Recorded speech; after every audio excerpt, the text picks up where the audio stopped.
It's him and I, Aquemini.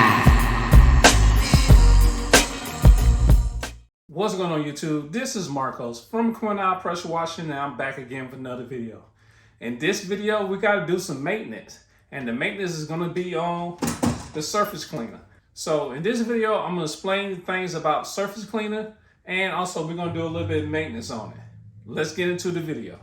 All right, guys, right here, this is my General Pump 20-inch surface cleaner that I use to do my surface cleaner on my concrete and paper sometime. With a pressure washer and a surface cleaner, you have to match up the pressure washer to work with the surface cleaner. So the way it works is, for every gallon of water that you get out of your machine, your surface cleaner should match that by 4 inches. For 2 gallons per minute, you need to have a 8-inch surface cleaner. When you go to Home Depot, you always see the machines that's 2.5 gallons per minute machines. But then if you go over there and look for a surface cleaner, they only have the little small 10-inch surface cleaner. So if you really think about it, the 10-inch surface cleaner, along with the 2.5 gallon machine, matches up perfectly. So you have 10 inches, so that should be 2.5 gallon per minute pressure washer that matches up with this.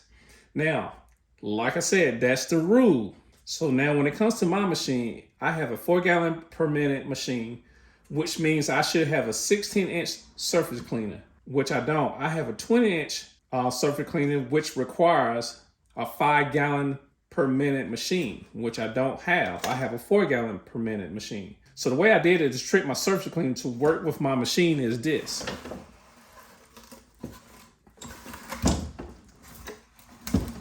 At the bottom, I just noticed my little bar, this bar right here, which should be straight, like it's bent, so I think I might need to get a new bar. Right here is the bar that supplies the water to my tips, which are right here.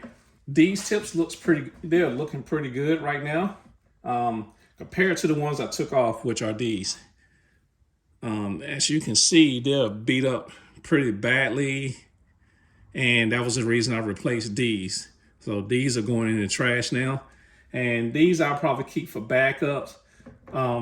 They still work, but I have a feeling that they're starting to wear out because I've been using these for a period of time that I think it's just time for them to go. But like I said, I just noticed, well, I'm looking at this rod. It may not be bent. If it is, it's probably bent slightly, but I may replace this bar in the future and stuff like that. And we'll do a video of me replacing this bar. So right now we're gonna replace these tips. I'm gonna throw these away. And in this bag, I have new tips. These are my new tips. Pretty simple and stuff. Now, let me explain it.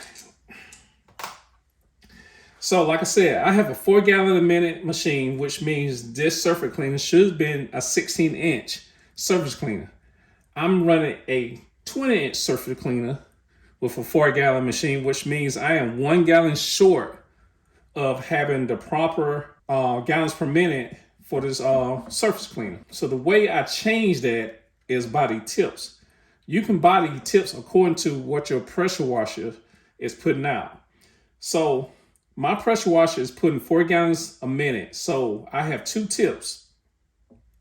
I need to make sure that this tip right here is 2 gallons per minute, and this tip right here is 2 gallons per minute, which equals up to be 4 gallons a minute. All these tips right here shoots at 25 degrees. So no matter what kind of tip you get, it shoots at 25 degrees. And you may have some surface cleaner that have more than one bar. You have this bar right here, and then you have another bar going this way.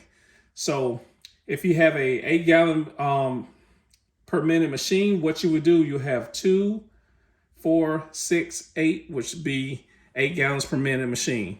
Since I don't have this bar, which you can probably do an upgrade and get another bar that holds 4 tips. If I did that, what I do, I make sure that my tips are 1 gallon per minute, and that way I have 1, 2, 3, 4 gallons per minute for my machine. Since I only have 1 bar, only thing I'm gonna do is replace it with these tips, which are 2 gallons per minute tips. When it comes to putting the tips on,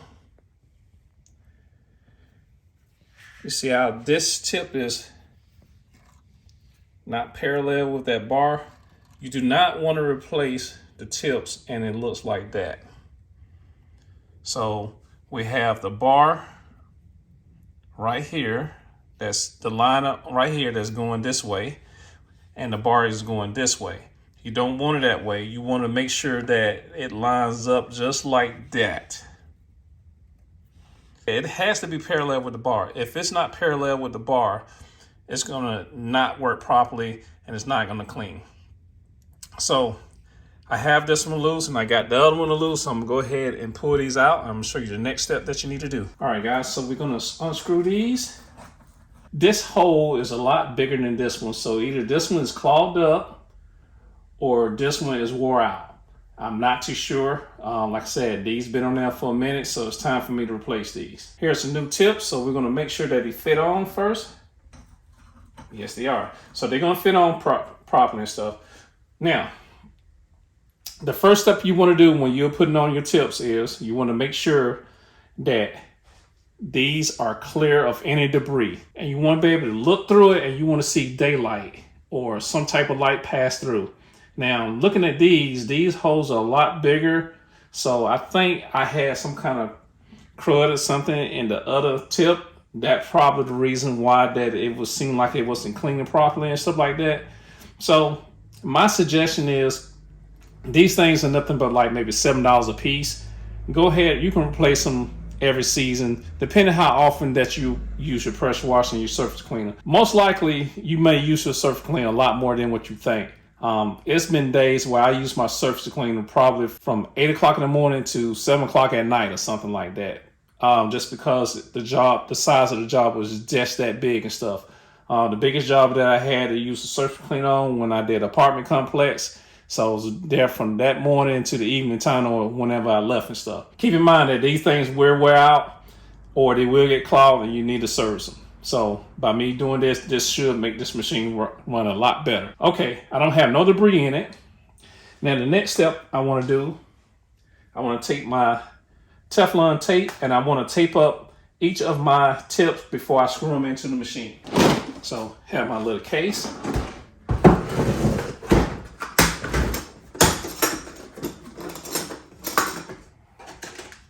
Grab my Teflon tape and I'm gonna close my case up. So just in case I knock that over, it's not gonna break anything. The way I put my tape on, I'm gonna be screwing it on this way. So I want to put my tape on where it won't screw off. If I know I'm screwing it this way, I wanna wrap it back the opposite way. At the same time, I don't wanna have the tape covering up the holes of the tips and stuff like that. So make sure that you don't cover up the holes. I got my tape on now. I made sure that there's nothing covering the hole. You want to make sure there's nothing in the way because like I said, if you get something in here, it's going to not make this run properly.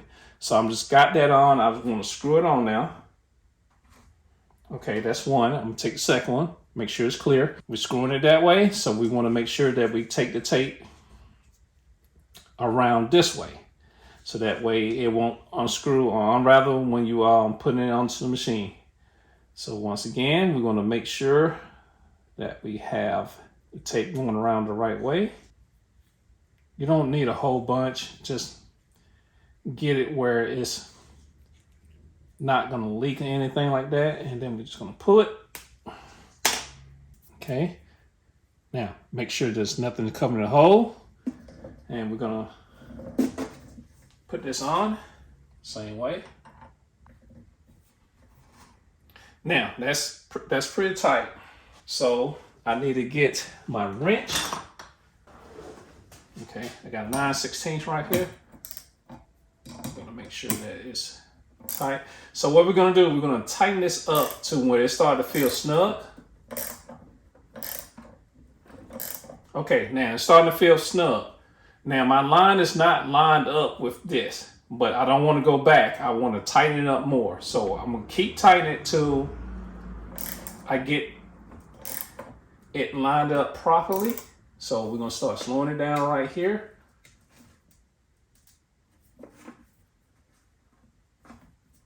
And we're going to keep going till we get A little bit more.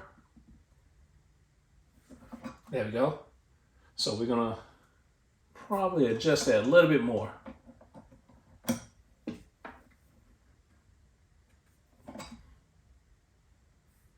There we go. Now, that one is done. Let's go ahead and get the second one tightened up. And this time I'll kind of zoom in on it so you can see a little bit better. All right, I'm gonna try to keep it there so you can see what I'm doing.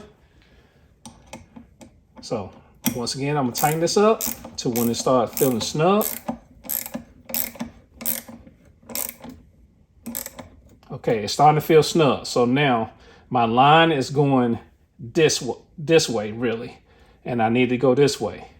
So I need to keep turning it until I get that line on the tip parallel with the bar.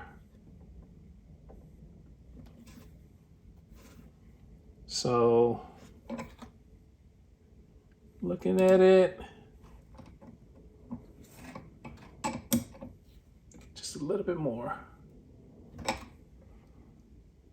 There we go. Now that bar is lined up here. And when I bring this one up,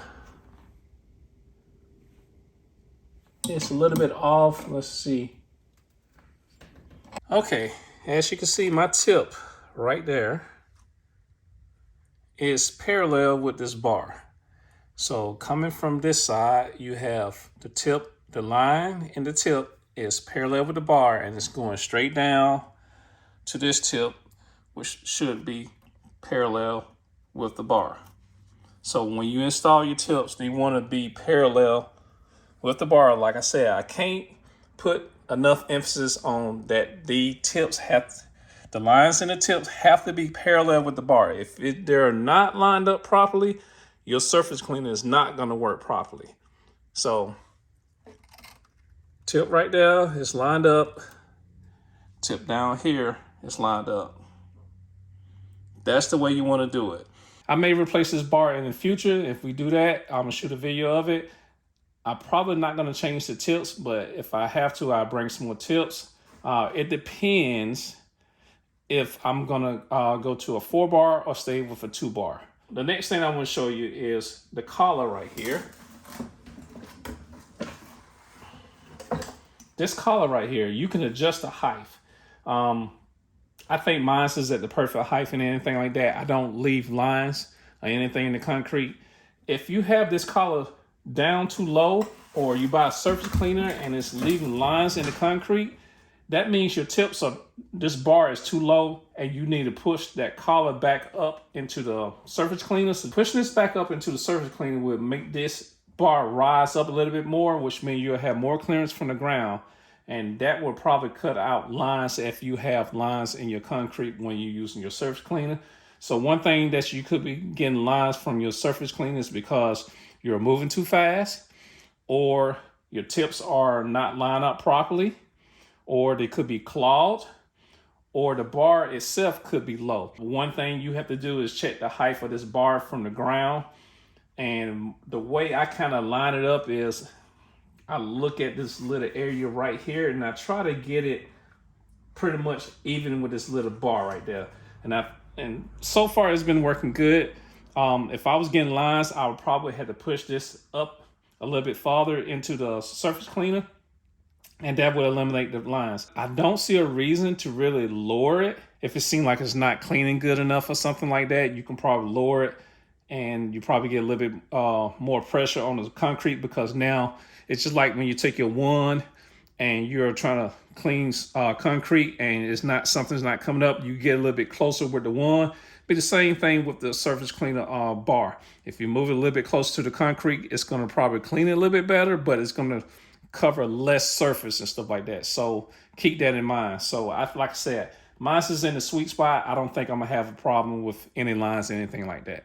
Okay, Aqueminites, that's going to do it for this video. I hope that you found it entertaining. If not, at least I hope that you learned something from it. If you didn't, go back and look at the video because you skipped over the good parts.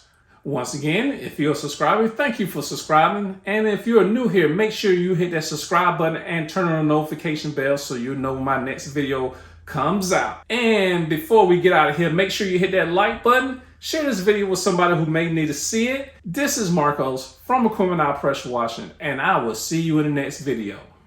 Peace. It's him and I, Aquemini.